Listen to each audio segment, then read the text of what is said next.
Денсаулығыңыз мықты болғанын қаласаңыз, жақсы ұйықтау керек. Денсаулықтың елу ол ұйқы.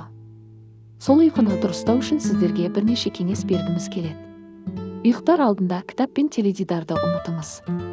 Кітап оқып немесе теледидар көргеннен кейін сіздің миыңыз бірнеше сағат бойы демалмайды. Сол себепті тәтті ұйқыға кету үшін де тағы біраз уақыт жоғалтасыз. Әсіресе түнімен ұйықтай алмайтын дертке ұшыраған жандар үшін ұйықтар алдында теледидар көрген қауіпті. Еркін демалатын істермен шұғылданыңыз. Кереует жақсы ұйықтап демалатын орын. Егер сіздің 15-20 минут бойы ұйқыңыз келмесе, басқа нәрсемен айналысу керек.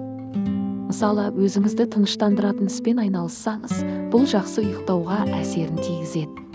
Ұйықтар алдында көп тамақ жемеңіз. Ұйықтар алдында ешқашан көп тамақ жеуге болмайды.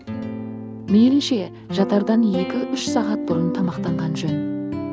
Осы уақыт аралығында асқазандағы ас қорытылып, ағза демалуға дайын болады.